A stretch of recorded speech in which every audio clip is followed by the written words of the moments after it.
All right. Good morning, my friends. Happy Monday to all of you. Is it really Monday? I let me tell you. I was in, if you count Tampa, where I live, I was in 4 cities in 5 days last week. So I think everything is like this big blur, and the weekend itself was just like an attempt at recovery. It's really good to be back home in my happy place here in my studio.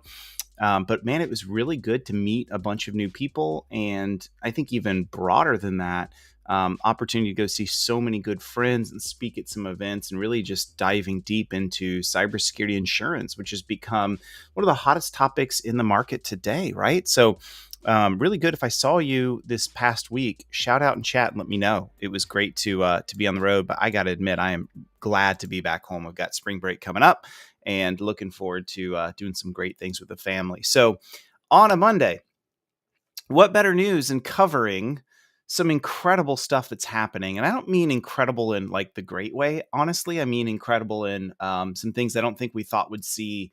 We would see. We're seeing a resurrection in a ransomware threat actor, and I wanted to cover that today. I wanted to dive into who they are, what they're doing, the implications, which are pretty important, and even some of the irony that exists in all of this. Also, some news from CISA. Last week, they released a new tool. I'm going to cover that tool. It's kind of an interesting, very interesting perspective. We'll see how useful it's going to be. I'm curious to see what everyone else thinks. And also, we're going to talk a little bit about deception. Deception is a topic that I mention periodically, but we don't do enough around it. So you may be like, I don't even know what you're talking about today, Wes. What is deception? Well, I know what it means to deceive, but what do you mean by this? What's the relevant context? We'll dive into that too. So if you're watching today and there's a whole bunch of you on, just let me know in chat. I've got it up, and just say hello to us. Let us know you're here. Glad you are in with us. And I think without any further ado, let's just jump right in. So, first of all, before I say anything more, this is all brought to you by my friends at Empath, which I kid, I am Empath. And man, we're doing some amazing things. If you're an MSP and you're really trying to learn cybersecurity, and maybe you're in a non technical role, maybe you're somebody that is really trying to figure out this whole world of cybersecurity, trying to understand what is this? How do you grow in your knowledge around cyber? Empath is for you. What I've noticed over the years is there's lots of great technical training that's out there for people that want to go in a technical direction in cyber. But for people outside of that, there's literally nothing out there. And Empath is solving that problem. So take a look at it. I mean, just look at the stuff we've been blitzing through of late in the community. I already mentioned one of the tools we're going to talk about today. We've got a really awesome webinar coming up very soon in a couple of weeks on data flow diagrams. You don't want to miss that. We've got some really cool things happening with intro to the CIS controls. If you've heard of people talking about the CIS controls and how to make sense of them, this Wednesday, we're going to dive into an intro level. I'm going to introduce you to why they're awesome, how to start using them, how MSPs are diving into them. It's going to be a phenomenal session. You do not want to miss this thing. We talked a lot about supply chain risk. There was some really interesting things that happened last week that Amazon got caught up in because of a supplier of theirs. And boy, in the live stream, a lot of folks are like, yeah, we're not ready for this. We're not doing a good job talking about all this. Tim Golden checking in saying hello. Tim, I got you right here. I'm excited to jump in with you. Where did you go? There you are on data flow diagrams. If you're not aware of what Tim's doing, really amazing stuff at Compliance Risk IO. So anyway, I just want to show this to you. It is just blitzing. It is alive. There's so much great stuff happening. And if you want to dive into Empath Cyber, you can absolutely do that. Just empathcyber.com/join. If you want to make Matt Lee mad, I've got a QR code right up there that you can just go and sign or click. It'll just take you right to my website, empathcyber.com/join. And you can jump in. It is so affordable to jump in. One of the best decisions that you're going to make throughout the year. Would love to see you jump in if you're ready to grow in your knowledge in cyber. Or maybe there's somebody at your MSP, they're like, I need them to get in. Just get them in, right? Reach out to me. Let me know. Love to have them in. All right, so let's jump into the first piece of news that we have today. This comes in from Bleeping Computer. And it's pretty staggering stuff. So Clop, does anyone remember Clop, C-L-O-P, Clop ransomware? So these punks, these guys have been around for quite some time. I think since like 2019, to be honest. and they've been some miscreants on the scene for quite some time. And I want to share why this one is so interesting. So, Clop ransomware gang claims to be behind the recent attacks that exploited a 0-day vulnerability. Now, we know what that means, right? It just means a vulnerability that's been discovered that the manufacturer, the supplier, was not aware of. Generally speaking, high level, that's kind of what we're talking about, right? Um, Specifically in this go anywhere NFT MFT. Oh man, my crypto just slipped out. Did you hear that? My crypto NFT. No, not go anywhere NFT. Sorry about that. Let's try that again. Go anywhere MFT. It's a file transfer tool. And Clop claims that they stole data from over 130 organizations. Now, first of all, we can't confirm that it's been 130. That's just what they say. Bad guys are notoriously, they have a lot of bravado, and they'll say anything that they need to say to put pressure on companies, to hit the scenes, to get attention, to get people talking, to get people concerned. So I don't know that this whole bravado thing with 130 orgs is accurate. We'll have to find out over time. We'll have to find out. Okay, so let's go back to the news. Some interesting things here as we dive in. Security flaw is now tracked to CVE 2023-0669. Now, that one is in CISA's list of key exploited vulnerabilities. If you don't know the KEV list, you need to go find. I guess I'm not going to cover that today, but basically what CISA is doing is they're pushing forward to say, just at a high level, we want to make sure that organizations know there's a lot of vulnerabilities that are out there. Some are highs and crits, some aren't.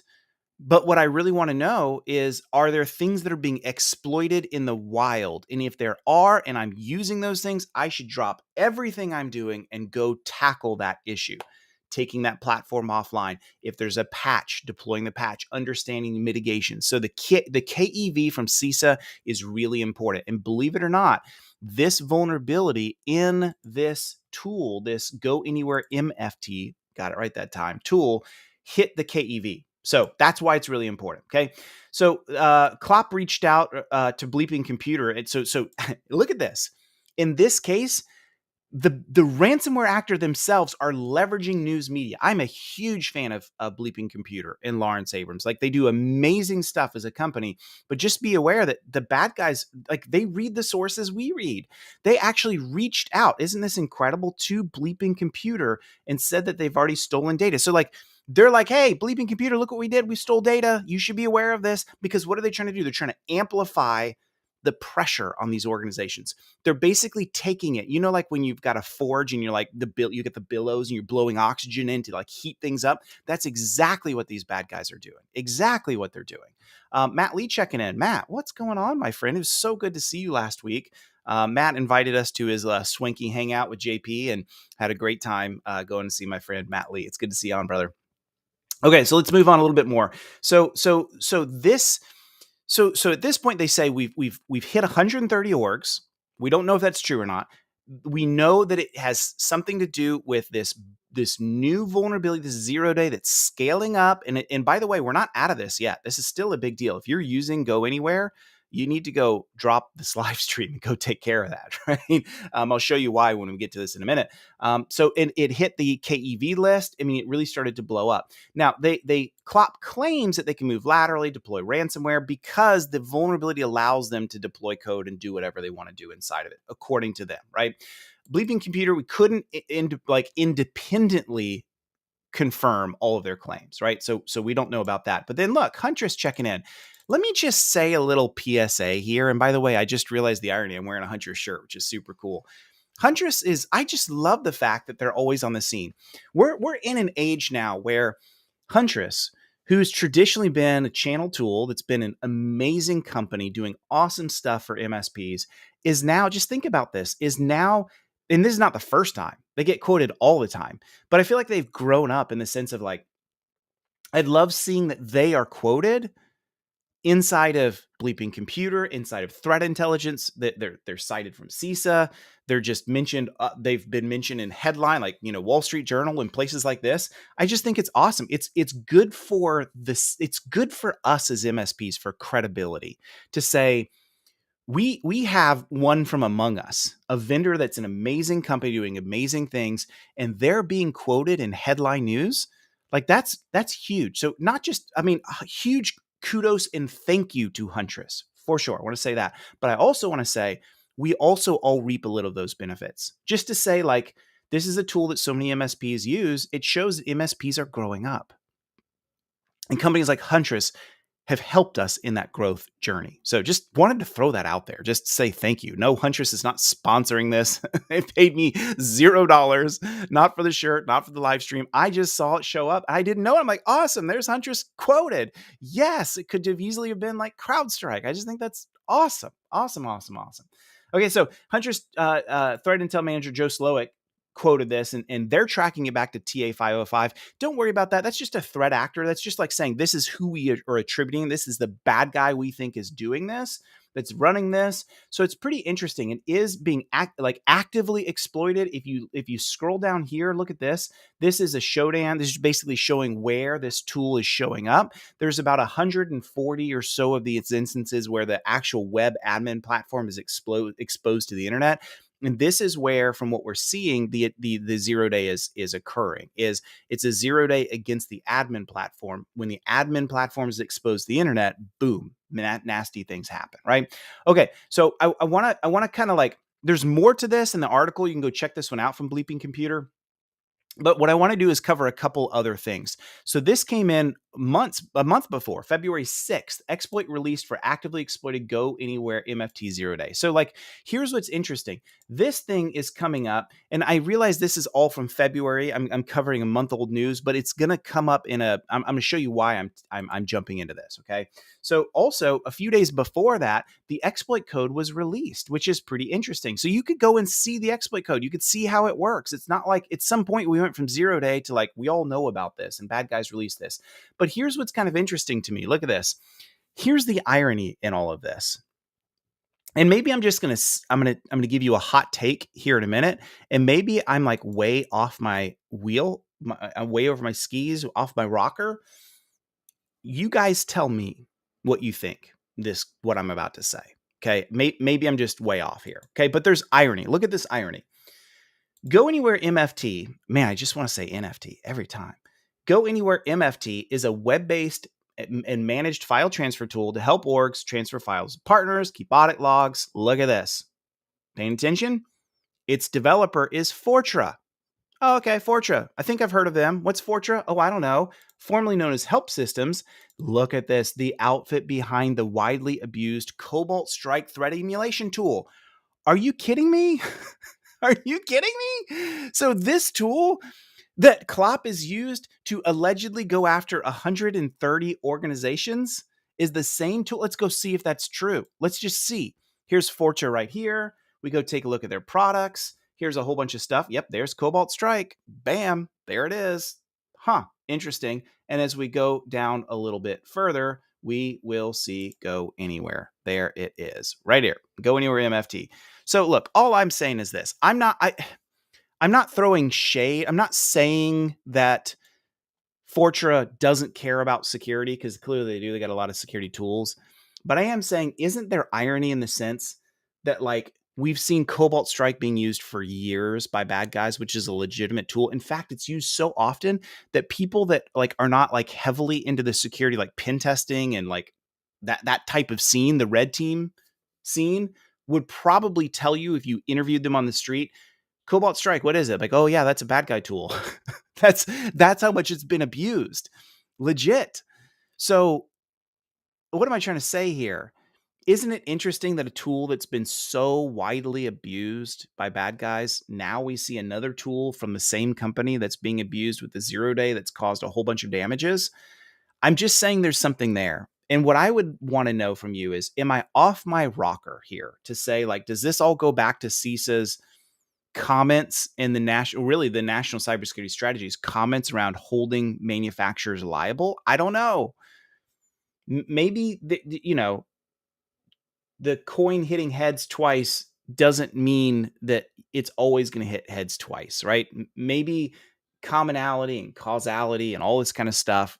I don't know. But I just saw Fortra and I saw the irony of, the same company. Now, I realized we could also make the argument, well, Wes, how many times has Microsoft been in the scenes over and over and over and over again, right? So I get that, right? But I just saw that and I saw some irony there. And maybe I'm just off my rocker a little bit. I don't know. I'm just curious what you guys think. Matt checking in. LO2L is going to happen. If it's a tool, it can be a weapon, just like a real life. Yeah, that's super true, Matt. Completely agree. They should make illegal activity from Eddie against their software usage agreement solved. Yeah, no more. Right? That's it. We draw a line in the sand. Right? Exactly. So I don't know. Tim saying no such thing as a coincidence. I really don't know. I hope you see the irony in it. Maybe we shouldn't draw any lines there, but I see the irony. Okay, so let's go back a little bit more, and I want to cover what Washington Post says. I love their Cybersecurity 202. I am such a big fan of Washington Post for doing this. It comes out every week. Here's the timeline on all of this, and here's why I am going to pick on Fortra a little bit more. So Fortra identified a private notice on its customer portal on February 1st. Remember, before all of this, February 10th, the code was released February 6th, at least for the news article. So at least a week before, they were notified about this on the 0 day, as cybersecurity journalist Brian Krebs first reported. So in fact, we can go even see what date that was when Krebs reported this. So here it is. This is, where's the date on this sucker? I'm not sure why I'm not seeing it. My brain is hurting today with Mastodon. But anyway, so he reported it presumably at least a week before. And then one victim, Hatchbank, noticed that they sent a notice they were impacted somewhere between January 30th and January 31st. So even this butts up a month before, right? So this has been around burning for at least late January. So on February 7th, Fortra released a fix for the vulnerability. I'm okay with that, right? Like if it was early February when Fortra would notify that, hey, we have people that have been hit by something. It looks like it came through your tool. It takes a few days to unpack that, to figure that out, right? Totally get it. But here's the issue. As Washington Post says, the company has faced serious questions about what it told customers. Software maker Fortra told its corporate customers that their data was safe even when it wasn't, following a ransomware attack on its systems, quoted from TechCrunch. You know where I'm going with on this? I think you do. I don't understand why. I'll never understand why corporations will say things that they think is true, that they want to be true, but cannot prove that it's true. What is it Ryan Weeks always says? Evidence of absence is not absence of evidence. Did I say that right? Absence of evidence is not evidence of absence. Yeah. So we can't prove at this point, Fortra, that no one was impacted, but that doesn't mean that you can't say that it wasn't. And these are the things that always come back to bite you in the rear. Always. I mean, why is it that we're so pessimistic in this industry? I will tell you why. It's specifically because of stuff like this. So really poor statement that I think led us down, or Fortra down, kind of a negative direction, right? Two victim organizations told TechCrunch that they didn't learn they'd lost data breaches to the hackers until they received a ransomware demand. When asked about this by email, Fortra spokesperson Rachel Woodford said, would not comment, but did not dispute what the two organizations had told us, or that Fortra had told their customers their data was safe. So they're basically like, yeah, I'm not going to dispute that. Maybe he shouldn't have said that, right? Moving on a little bit more. The Fortra immediately took multiple steps after being made aware of suspicious activity. And I think that's clear. They did, right? It took them, a week or so, less than, but the better part of a week to go address and correct. Good for them. I mean, that was fairly well done. I think it takes some time to get through all this, right? They're notifying customers, working with CISA. It went on their must patch vulnerabilities list, like I mentioned before. So there you have it. So they, and of course they say the same thing. Take Klopp's claim to have hit 130 victims with a grain of salt. So here's what I think is interesting about this, all from the Cybersecurity 202. If you want to take a look at this, is for sure we're seeing this new era where, well, first of all, let me say this: Klopp had really went silent for the better part of a year. So what happened with Klopp is they had a bunch of arrests. The feds, international sting, whatever you want to call it, went after, arrested a bunch of the Klopp people. And most people said Klopp is probably done. We'll see like the remnants like go spin up into a new threat actor group. Well, wouldn't you know it, that didn't happen. After those arrests were made, there was definitely some upheaval, and now Klopp is hit and they're back on the scenes again. I think our average estimate of damages and like money that Klopp has stolen since 2019 is somewhere around 500 million. So they've been successful in what they're doing, and we're seeing this resurrection from them. And what we're seeing out of this, and here's why this is relevant. I want you to listen to this. The relevance is this: these threat actors are many times shifting. They're always looking for what's the weak point that I can exploit. And so for Klopp, in this case, it was the Go Anywhere MFT platform from Forza. They discovered, whoa, this thing is got a major vulnerability. If we put a lot of our time and attention into this and we sink everything into this, we might be able to use this to do something really nasty. And that's exactly what they did. That's exactly what we saw happen. They took advantage of it. They broke in and they went after dozens of organizations. They claim 130. We can't authenticate that, but we know some really big ones out there. In fact, one of the biggest ones was, and I didn't cover it for whatever reason, was Procter & Gamble, P&G. Big, massive, multi-billion-dollar company was one of the ones that got hit in this. So this is where we're seeing an evolution with bad guys. And we've seen this, I think, for years, even as far back as 2018. Everyone remember the vulnerability between Kaseya and ConnectWise? One of the very first times we saw MSPs get hit in mass, and we saw what GandCrab was able to do with that. You look at the many of the attacks, the SolarWinds attack. You look at the Kaseya attack of a couple of years ago. You see bad guys really start to say, you know what? We found a weakness. We're going to go all in on this weakness, and we're going to leverage it to pop as many organizations as we can, period.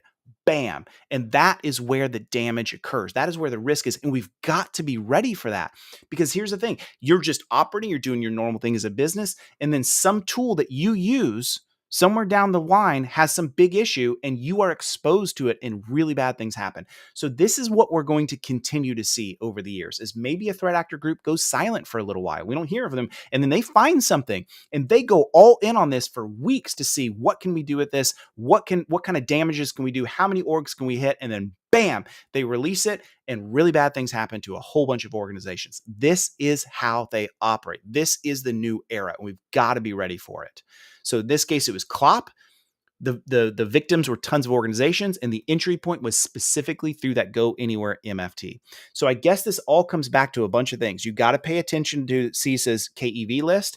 You've got to have mature patching regimens and hygiene. You really need to do threat modeling in the sense of like understanding what is exposed, what can a bad guy hit, and you've got to be on your toes. But you also got to realize I can put all the things in place that are right and still get smacked by something. So what am I going to do after that happens? Man, so much good comment happening in chat. I hope you guys are listening and reading into the chat because, man, really, really good stuff that's all happening right here from amazing people like Matt Lee and others. So I want to pause for a minute, and I want to do a shout out to 2 conferences that I would love for you guys to consider attending. I am not being paid $1 for this. I'm not a social media influencer that takes money, so I go promote and say things that people are paying me to say. Nope. I just love to promote my friends, and I love to make sure that other people are aware of other things that are happening out there that you might have been thinking about going, you may have seen, or maybe you haven't. And the first one I want to show to you is this one right here. I don't know how many of you guys are thinking about going to MSP GeekCon. This thing is happening in 54 days, May 21st to the 23rd. If you're somebody that's in a technical role, or maybe you're somebody that manages technical people, and you really want to take yourself to the next level, you guys all know MSP Geek, an amazing community of tens of like 10,000 plus people. I mean, mean, they're awesome. So I want you to check out MSP GeekCon. I'd love for you to go. I'm going to go there. I'm going to be speaking. This is going to be a really solid event. Go check this out. Thank you, Tim. Just put it in Slack, mspgeekcon.com. Really good early tickets now. Early bird is $3.99 instead of $4.99. So jump in, get reserved, go look at all these amazing people that are speaking. Like, and by the way, like you're talking top shelf speakers here. Have you ever heard of Kyle Hansloven, the guy from the shirt, right? The guy that was just mentioned, or the company, John Hammond, a security rock star, Ashley Cooper. Everyone knows Ashley. She's amazing. Aaron Chernin, the one and only John Strand. Oh my goodness. John, like he's one of my heroes, just an amazing person. Kevin Telegar, like this is awesome. I mean, and so many people, I just look at all the amazing people that are going to be speaking. The cool thing is like, I'm looking at these pictures and I'm like, I know you, I know you, I know you, I know you, I know you, I know you. They're all, it's incredible. You'll have to excuse this guy down here that wears a shirt with his own name on it. That guy's got to be a joke. Never trust anyone that wears a shirt with their own name on it. This is going to be jam packed. I mean, here's the thing. You could throw a conference together and have a few people come and speak. It's kind of like whatever. But when you have like titans come in, they're speaking like really good content like this is awesome. So I want to see you there. It's going to be incredible. The other one I wanted to pitch and throw at you is this one from Jennifer Bleem. Again, Jennifer's not giving me a cent to say this. I just know it's awesome. This is sort of like the other side. This one's coming up June 13th, and this is going to be in Orlando. The Ultimate IT Growth Conference. What I love about this one is it's really focused on the softer side of the house, right? So maybe you're like, okay, I love MSP GeekCon. I'm not in a technical role. It's not as much for me. No worries. Go send your people to it. And this one may be the one for you. And I'm going to be at this one as well. So I'm promoting both of these, not just because I'm there, but because I know they're going to be awesome. I wouldn't go to something if it wasn't going to be awesome, right? So this is all about really kind of taking your business to the next level. I want you to go take a peek at this one. What Jennifer is doing is just awesome stuff. And she has a security one as well. Jennifer, I don't know if you're watching right now or someone wants to link me to it. But I want to see you go to both of these. They'd be really, really solid. And I love what Jennifer's doing. I love Jennifer's message and how she's really pushing security. And she's doing a lot of what we're doing at Empath too, is really trying to help those on the non-technical side of the house just grow and learn in cyber and understand how this works, especially in sales and messaging, and how do we get that on board and get that going. So I want to throw both of those out there as just a quick little plug. Becky Teal checking in. Becky, good to see you on. MSP GeekCon is going to be fantastic. Yes, it is. It absolutely is. Okay, so I want to jump into another topic here.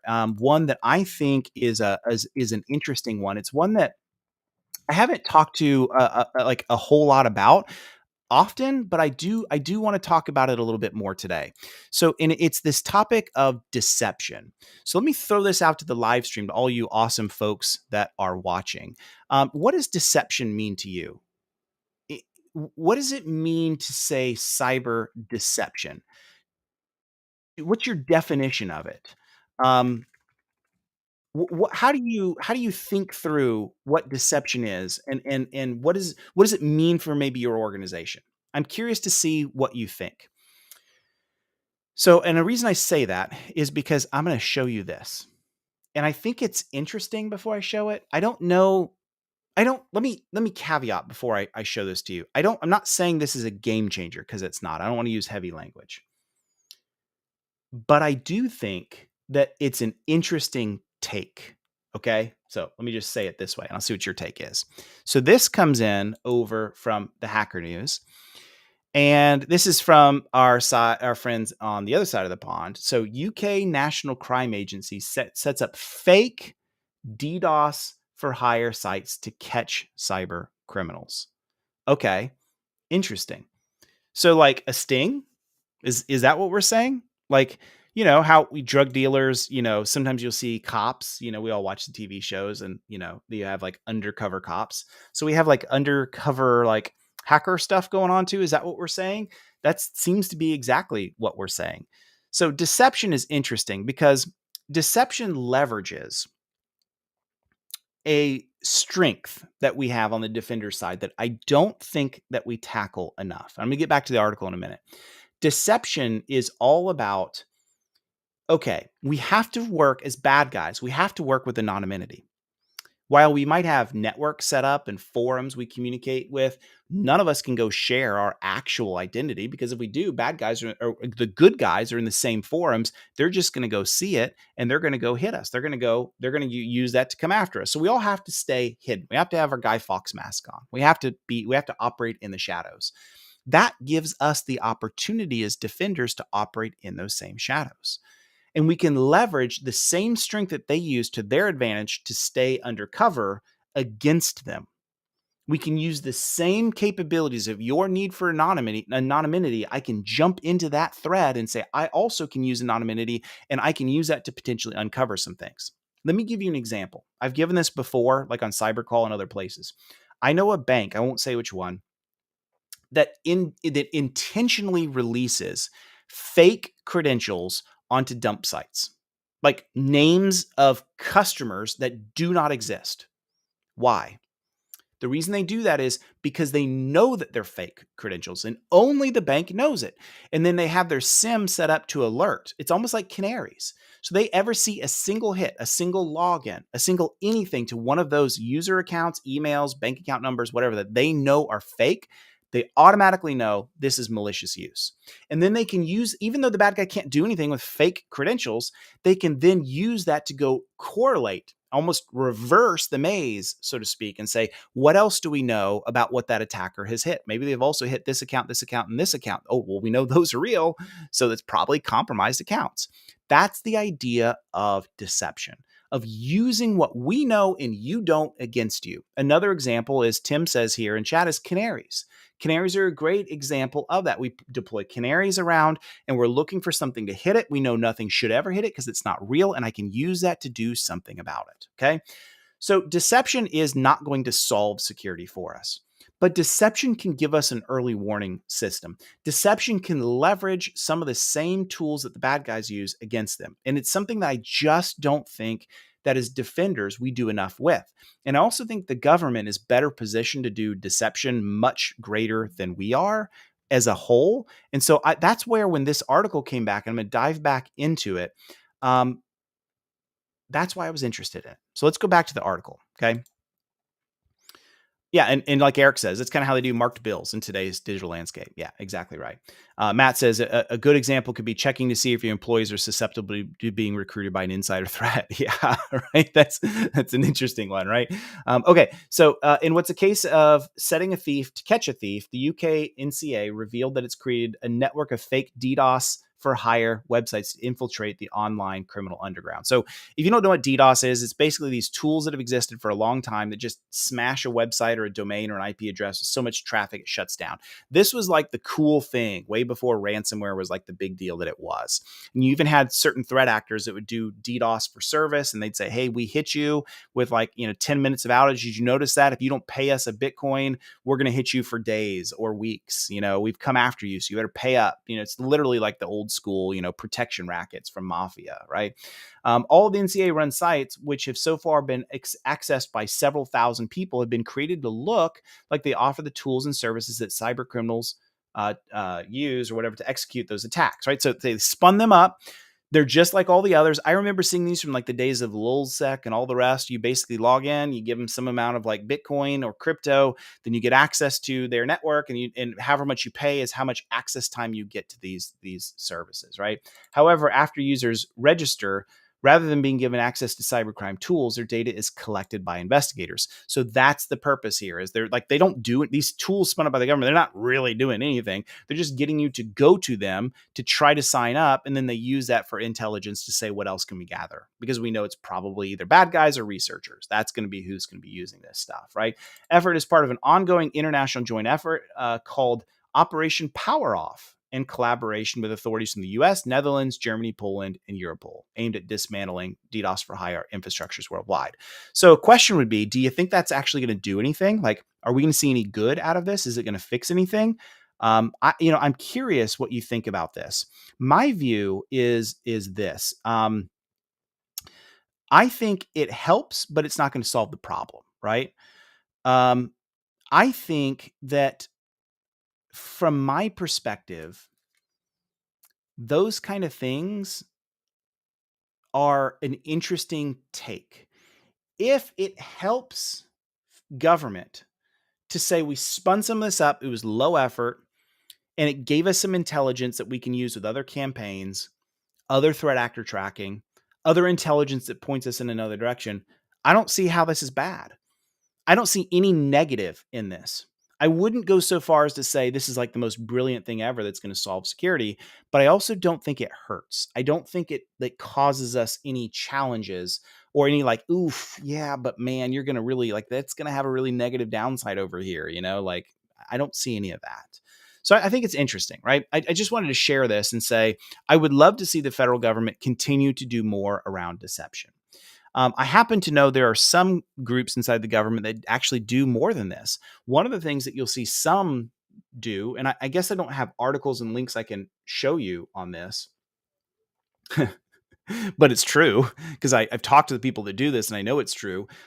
Sometimes the federal government also pays attention to data access brokers. These are bad guys that that get access to a company, like what we call initial access to a phishing attack, something like that, and then they sell that access to a ransomware actor because it's easier for them to just get initial access to a company and then sell it to somebody to do the nasty than try to do the whole thing themselves. So it's like a supply chain, right?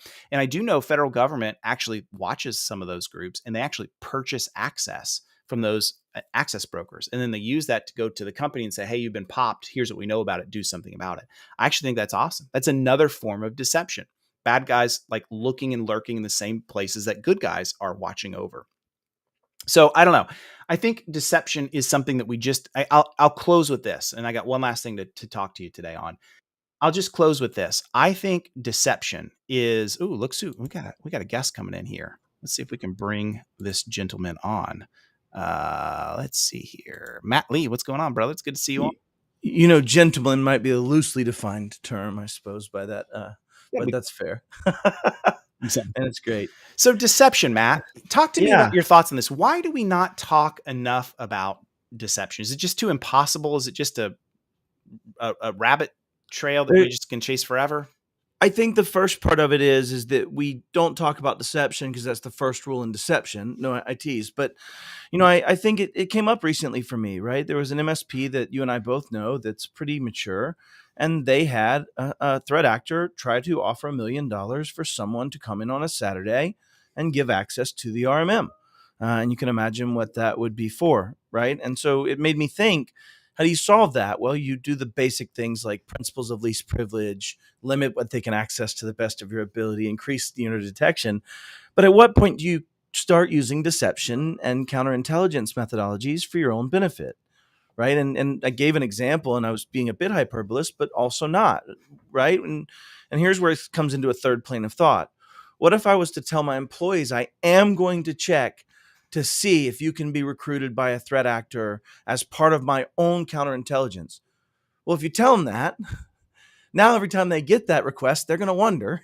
Right. And so you think about if you get back into the spy game in the 50s and all the talk about it, and we've all loved it in our James Bond. But if you really get in the tradecraft, deception is always part of this, right? Like it is. You have to know thy enemy. You have to be able to manipulate things. So I think I don't know why we don't talk about it much. I would probably make it akin to our own lack of maturity in understanding cybersecurity and the threat actors as a general public and as a whole, in my thoughts. So. Yeah, I completely agree. And you're right. Going back to even like just war history, deception has always been part. Sure. I mean, going back to the days of Sun Trojan Tzu. horse thing. I don't know. Sun Tzu's writings. Yeah. Yeah. It's been around forever. I have a friend who has a lot of World War II memorabilia. He's just sort of a collector, and he has a dummy bomb. It's like wooden. It's the same size as one of the cluster bombs that were dropped from the B-52s, and it's wood. And so they used it for training purposes. And he said, this one in particular is a really interesting one. I said, why? He goes, this one was actually dropped in war. I'm like, what? It's wood. Why? He said, so there was a period of time in World War II when the Allies were getting ready to come after Germany, when, the war had really kind of, we had gotten through Normandy and it's really a push to Germany. And so what the Germans had done at this point in time was they spun up a bunch of like fake tanks that were all made out of like wood, but painted them to look real. but they're all made of wood, and we saw them with our spy planes. And so Germany was hoping that we would just misallocate our forces and apply a bunch of weaponry to these to something that wasn't real. And so what they did was they actually sent a B-52 over, dropped one bomb. It was that Wooden. actual wooden bomb. It's just their way of coming back saying, we know this is fake. We see that Yeah. it's wood. And here's a wooden dummy training bomb. That was when they Well, dropped. take that same thought forward, and right before we did storm the beaches of Normandy, we used a similar deception campaign that they themselves fell for. And it Right? worked. They That's right. themselves made a choice to deploy forces to reinforce that Which, faith. and those Yeah. were inflatable. Isn't that crazy? But Right. it worked. Yeah. It Yeah. worked. It And worked. I think bringing it back to cyber, though, I think you do see certain practitioners using, canaries, right? Huntress, other players have had canary files and folders that are those sacrificial pieces. But I think you'll see more and more of these type of deception campaigns. There you go, Ernest, coming in with the Army Signal Corps. Yeah, but the point is, yes, I think deception campaigns and trying to understand the TTPs of the enemy has matured both at our level and the government level too. I mean, if we're honest, if you look at the MITRE attack framework and the data gathered about TTPs, not even mentioning the secret involvement, right? I think there's been two major players that I know of for sure that a lot of their delays in reporting things was because the U.S. government was involved quite secretly, trying to gather TTPs about some threat actors that they knew and were actively tracing, right? So we are seeing a bit of it being used for sure. I don't know how effective. I'm with you when you were saying that, and I was listening. I don't know how effective this particular one will be, but to your point, the more they can take that data and use it to aid in other scenarios is good. But remember the ephemerality of our tech, right? Like an IP address on DigitalOcean might be mine today and someone else's in 3 days. Yep. So that side of that gets really tough. But Yep. anyways, Exactly. thanks for asking me the question, man.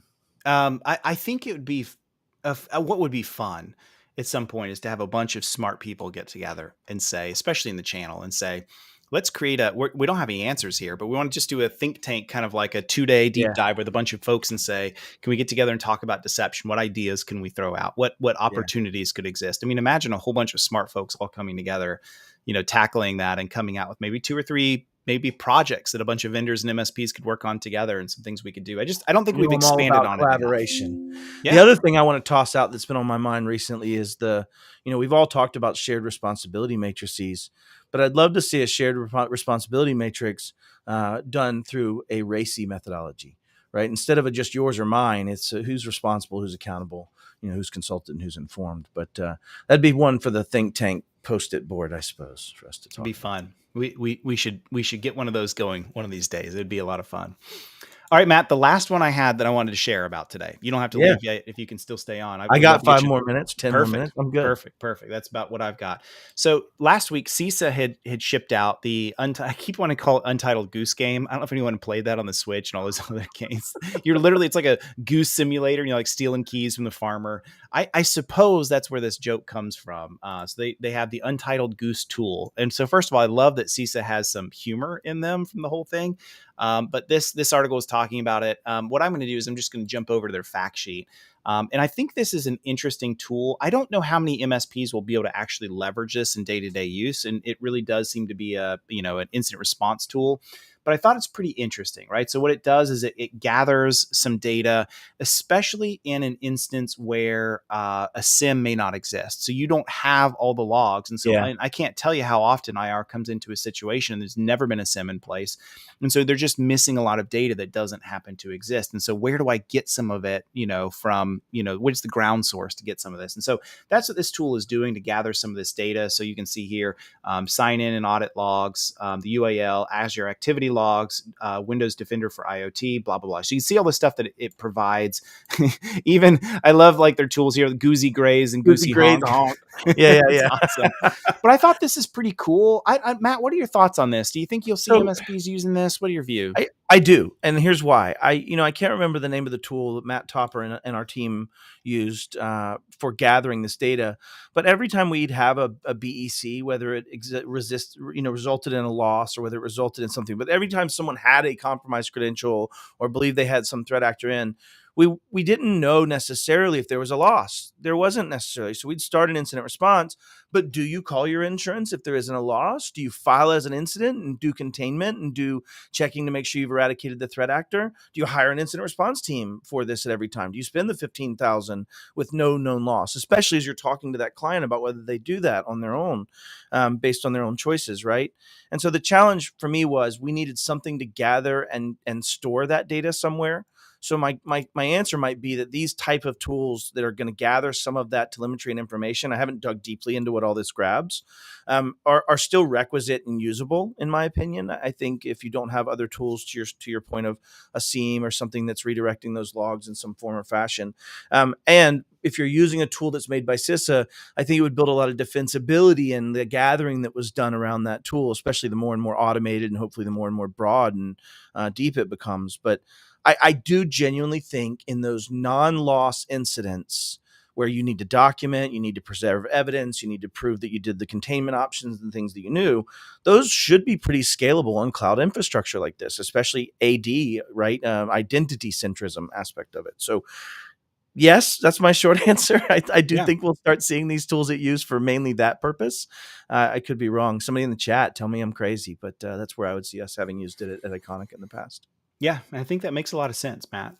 Really does in terms of like where that use case could belong, especially as you mentioned non-loss. But how do we prove it? Going back to what I said originally in the live stream, what Ryan always says is absence of evidence, not It's evidence of not evidence absence, of right? absence, Like, right? what do Yeah, we really know and prove? And before we open our mouth, like we see Forza did, yeah. how do we know that? And So in really my mind, great it'd be stuff. these type of tools that start building that at least some degree of evidentiary trust, right? That says, hey, I did this. I got a green button out of it. And I'm not sure that this goes that deep. This is probably much more evidentiary gathering. You still have to prove that you know how to read what's there and understand the impacts of what's there and that kind of stuff. Yep. That comes into it. But I like seeing, if we take it away from just this tool, I am actually very happy to see a CISA GitHub in general starting to be built with things like this, right? I think there was an attack simulation thing that we saw a couple weeks ago. I can't remember the name of it. Yep. But you're starting to get more of these things that are appearing. I haven't looked into Scuba tool. A lot of Baseline cool stuff assessment. though, huh? Yeah. Yeah. Yeah. I think it'd be a lot of fun for someone to create like a whole series, Matt, of YouTube I'm videos. chewing on it right now. Yeah. Oh, Yeah. nice. Of going through every tool, what they do, how they could be used, use cases. Cause yeah, there's a bunch. I'm like, look at this Scuba Gear M365 secure configuration baseline assessment tool. Yes, please. Yep. That looks great. So I'm And with they you. even call out the licensure, right? You need an AADP2 and you need Defender for Office P1, right? Or something encompassing that. That's pretty awesome. They're making, I like that. I hadn't seen this, but they do have some great license assumptions. Sorry, didn't mean to cut you off. No, there. you're good. Yeah. So yeah, really amazing stuff that's in here. Well, that's Matt. That's what I had for you or for all of us today. Thanks for joining in the last few minutes and giving us some comments and thoughts. And Buddy. I appreciate you, brother. Really. Always, man. I love what you're doing at Empath. Thanks, man. Appreciate that. For everyone else joining, hope you guys enjoyed this. Share this out with a friend. Continue to give some comments. You can keep the conversation going and rolling even after the live stream's over. So please do that. Many people watch it later, so feel free to join in and Looking give for us those your Matt, you're an comments as idiot well. comments that I asked. Haven't seen them quite yet, right? Haven't seen them quite yet. All right, Matt. Thank you guys so much. Really appreciate you all joining in. And until next time, my friends, we will talk to you later. Thanks.